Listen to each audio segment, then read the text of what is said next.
ल यो भिडियो है ल सबैजनाले इन्जोय गर्नु। हेलो एभ्रिवान, वेलकम छ हजुरहरूलाई मेरो युट्युब च्यानलमा।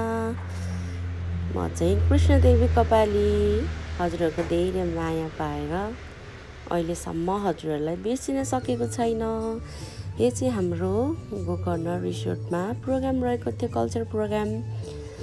मैले खासै राम्रो देखाउन सकिनँ किनभने जाँदा जाँदै हामीलाई एकदमै हतार भइसकेको थियो। छिटो छिटो रेडी भएर बहिनीहरूलाई रेडी गर्नु पर्यो। हाम्रो बहिनीहरूले चाहिँ तिनजनाको मारुनी सङ्गमा गर्नुभएको थियो पानी मिठो।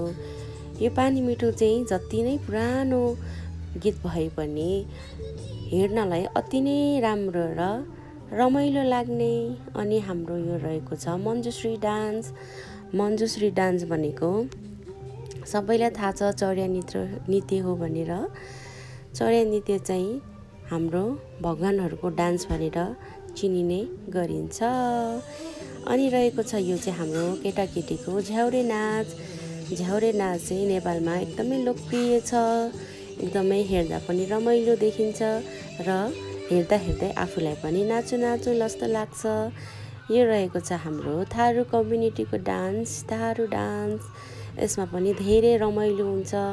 यो चाहिँ चारजनादेखि माथिको समूहले गर्न सकिन्छ। यसलाई चाहिँ झाँगर डान्स भनिन्छ। यो चाहिँ केटाहरूको ढाडमा पछाडि मयूर बाँधेर गरिने हुनाले थारू डान्समा पनि एकदमै लोकप्रिय डान्स मान्दै आएको छ। यसरी केटाकेटीले नाच्दाखेरि एकदमै राम्रो र उत्कृष्ट डान्स देखिन्छ। फेरि पनि हाम्रो बहिनीहरूले डान्स देखाएका छन्। यो हो घिन्ताङ घिन्ताङ भन्ने गुरुङ सङ, मेरो माया नौ डाँडा पारी। सबैजनाले एकदमै मन पराइदिनु भएको यो हाम्रो बहिनीहरूको डान्स हामीलाई पनि देखाउँदाखेरि धेरै नै रमाइलो र खुसी लागेको छ। हजुरहरूलाई कस्तो लाग्छ हाम्रो यो भिडियोहरू हजुरहरूले कमेन्ट गरिदिनु होला। अझ धेरैभन्दा धेरै माया र साथको जरुरत छ। अनि बहिनीहरूको अर्को प्रस्तुति रहेको छ एला लुया। यो हो नेवारी कम्युनिटीको डान्स। अहिले धेरै नै लोकप्रिय हुँदै आएको छ। यो गीतले धेरैको मन जित्न सफल भएको छ। त्यसैले हामीले पनि हाम्रो बहिनीहरूलाई यो गीतको लागि कम्पोज गर्न लगाएका थियौँ। बहिनीहरूले साह्रै राम्रो प्रस्तुति देखाउनु भयो। अनि बहिनीहरू नाच्दाखेरि अगाडि बसेर गेस्टहरू पनि धेरै खुसी र एकदम मनोरञ्जन लिइरहनु भएको थियो। धन्यवाद भन्न चाहन्छु मेरो बहिनीहरूलाई यति राम्रो नृत्य देखाइदिनु भएकोमा। नेवारी त प्राय सबैलाई नै मनपर्छ।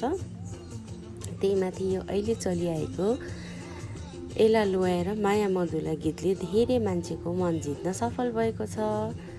ल हेर्दै जाउँ है त हाम्रो बहिनीहरूले कति मजाले नाचेको छ।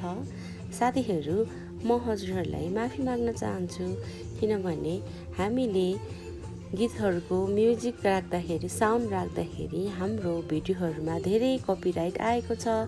त्यसैले साउन्डहरू म्युट गर्नु परेको हो। अनि हाम्रो यो सोलो डान्स रहेको थियो भाइ एकजनाको। उहाँ चाहिँ एकदमै अहिलेसम्मको हाम्रो ग्रुपमा एकदमै एनर्जेटिक पर्फर्मेन्सहरू भाइले दिँदै आइरहनु भएको छ। भाइसँग हामीले काम गरेको त धेरै भएको छैन, त्यही पनि भाइले एकदमै हामीलाई साथ र सहयोग पनि गर्दै आउनुभएको छ हाम्रो टिममा।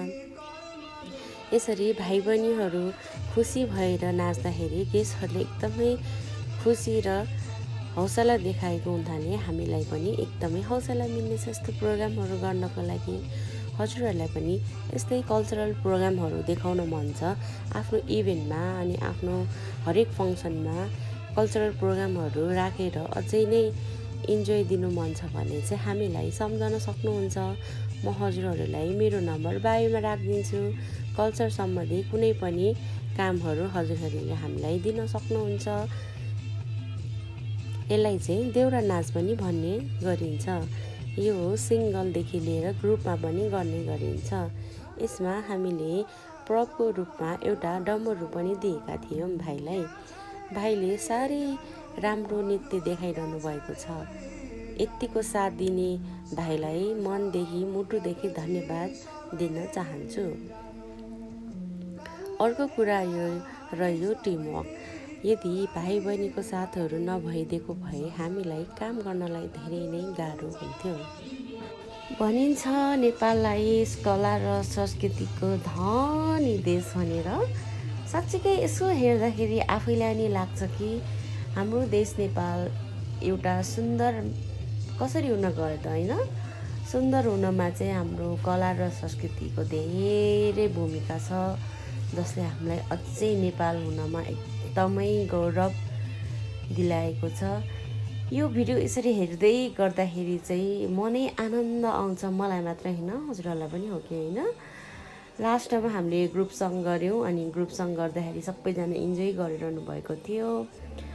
अनि हामीलाई हल्का फुल्का स्न्याकहरू लिनुहोस् है भन्नुभएको थियो। अनि हामीले हल्का फुल्का स्न्याकहरू लिएर बहिनीहरूलाई उनीहरूलाई पनि एकदमै इन्जोय भयो। उहाँहरूको पनि भर्खर भर्खर हो होइन हामीसँगको काम।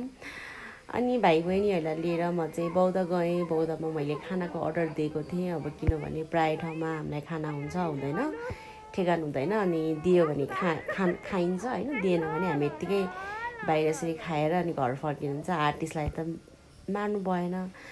अनि त्यही भएर आर्टिस्टहरूको पनि इच्छा राखेर मैले यसरी काम गर्ने गरेको छु। हजुरहरूलाई मेरो भिडियो कस्तो लाग्छ अन्त्यसम्म भिडियो हेरेर मलाई साथ दिनु हुनुभएकोमा मेरो युट्युब फ्यामिलीलाई धेरै धेरै धन्यवाद भन्दै आजको लागि म बिदा हुन्छु। Thank you for watching. Love you all.